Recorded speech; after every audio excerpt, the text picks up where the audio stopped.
Hey guys, Connor and Chase of CNC Table Tennis here today, and this is one of our weekly coaching videos. We're going to try to be doing a new topic every week where we go from beginner all the way to intermediate and advanced advice and technique. So we talked about the benefits of using a beginner racket last time, and today we're going to be talking about proper grip, where you should hold the racket from a shake hand perspective. We're not going to talk about pen holder today because we play shake hand style, so we're going to go over that today, maybe a pen holder another time.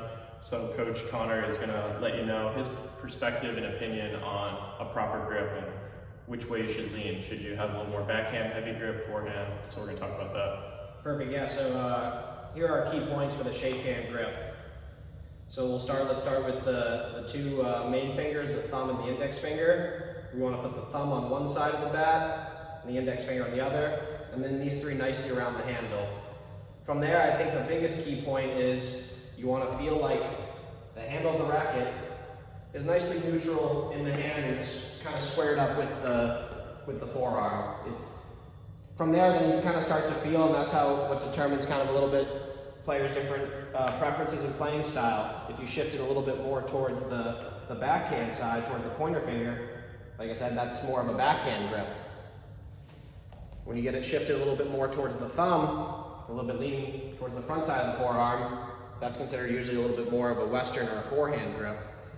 Now, in an ideal world, it's like the grip is probably, you find it in a way where it's close enough to neutral, while there's just a tiny marginal shift when you go from backhand to forehand side.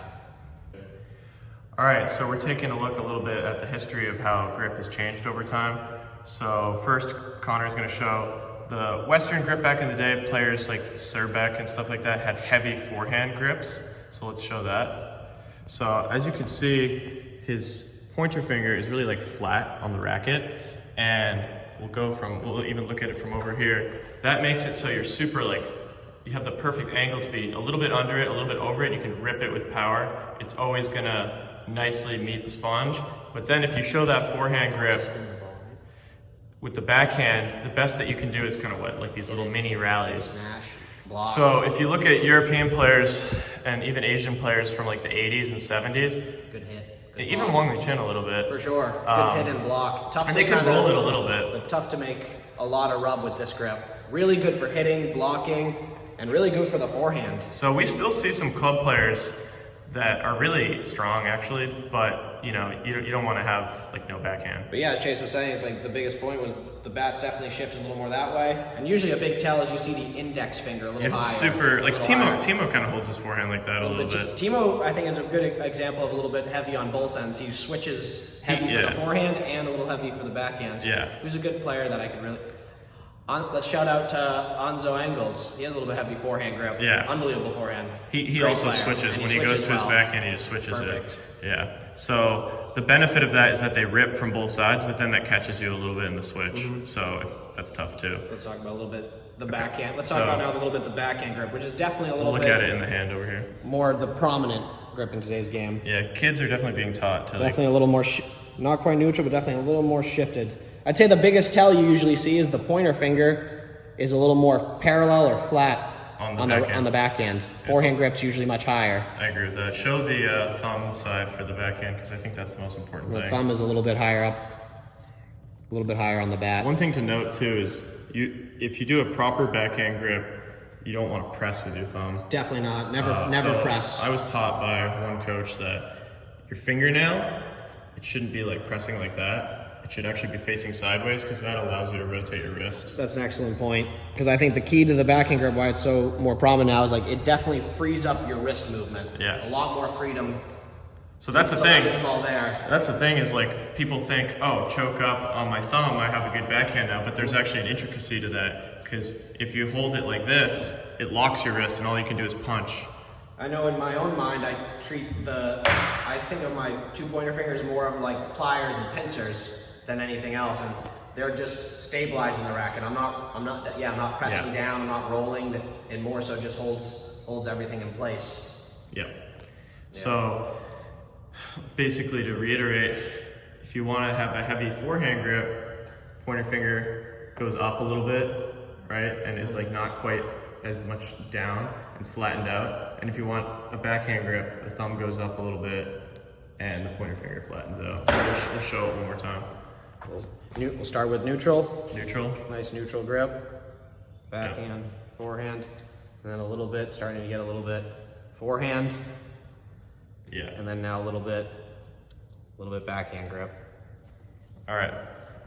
Next, we're going to talk about, those are the extremes. We're going to talk about like our suggestion for how you should hold the racket. So, Yeah, and then we'll go over a little bit and we'll show what that looks the like. common tendencies are with both grips and what they work Sounds good. best with. You just say what my grip is. Okay, so Coach Connor is an example of a player who strives to change his grip a little bit.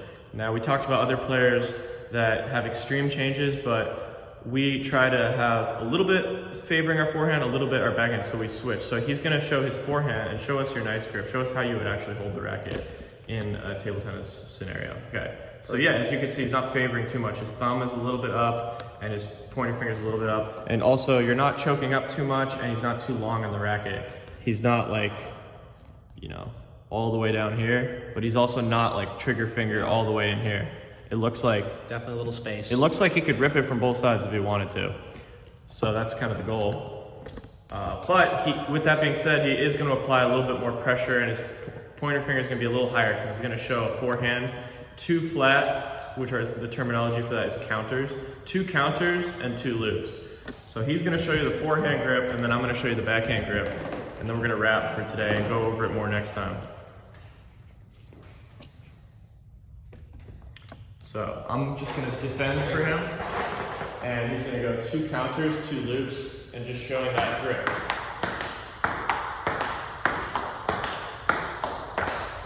Flat, flat, rough, rough, flat, flat, rough, rough. Good. One more. Flat, flat, rough, rough. Flat, flat, rough, rough, flat, flat, rough, rough. Good. All right, now we'll talk about the backhand. Okay guys, now Chase is gonna go over what a little bit favoring a backhand grip is like. And again, just to reiterate, in our opinion, I think the ideal grip is something that's very close to neutral, where there's only a minor, subtle shift between each side, where you really feel like you can play every ball. But now Chase is gonna demonstrate what a slight backhand grip looks like, Okay. So and I'll what do that favors. 2 counters, 2 loops. He's gonna demonstrate 2 counter hits and then 2 topspin loops from here. And if I were to try this with a forehand grip, I wouldn't be able to rotate my wrist much. Perfect, yeah, show that again. I think that's probably the biggest key So point. if I had a forehand grip and I tried to hit my backhand, kind of reminds me of Patrick Baum actually. For sure. But great player, but he's someone who hit his backhand with a forehand grip. Definitely. And very well super too. consistent, but perhaps not able to attain quite as much spin as someone who commits to a backhand grip. But an unbelievable block and smash, right? So the upside, and I even remember Mal Long for a period in like 2009 through 11, where he was doing the same thing. He was hitting his backhand with a forehand grip, but his coaches like ended up tweaking it, and he ended up making a little bit of a shift. Here, let me shift this angle just a little bit, guys, for us. Get a good view, decent view of the frame. Okay. Is it close enough to my racket angle? Okay.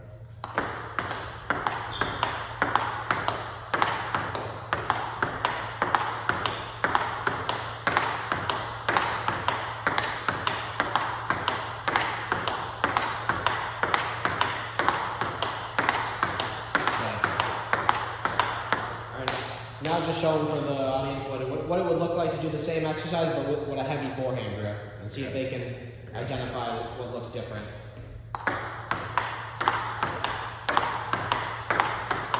Not as much wrist rotation.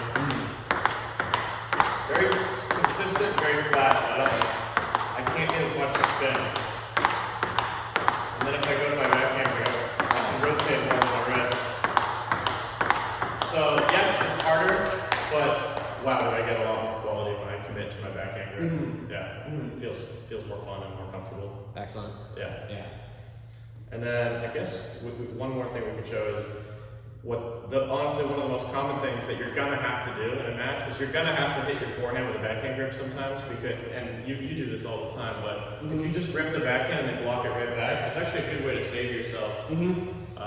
So I mean, you can show that. And actually, we kind of say, guys, because like growing up as players, it's like we kind of had a little bit opposite problems. Like I think he had a little bit of more of a forehand grip, and I had a little bit more of an extreme backhand grip. Yeah. So I was missing my backhand out, and he was hitting his edge with his forehand. Because if you have a heavy backhand grip, you might be able to really brush it. Brush it but then you're gonna hit your edge constantly. And if you have a heavy forehand grip, you're gonna make great contact on your forehand, but you'll never find the table with your backhand. You just slap it out every time. So I think that's why we think it's so important to find like a nice balance in your grip, where it's like too much use of the wrist, no control. Too much with no wrist, no power. So finding for you what you feel is best. So you'll know that you're on your way towards mastering this. And we would basically say, like, you need this if you want to get to an advanced level. I would say that's a fair assessment. So Connor is going to do his backhand and his forehand where he commits to having a good grip on both sides, and he's going to do 2 flat smashes and 2 loops. So it's 4 and 4. And if you can hit it with quality on all of those shots, on the flat hit and on the spin, without missing too much, then that means you have a neutral grip. If you're noticing that you make all your forehands, but you miss all your backhands, that means that you might have to get better at the adjustment. Backhand grip, rotate, forehand grip, really solid with it. So Connor's gonna do 4 and 4. Flat, spin,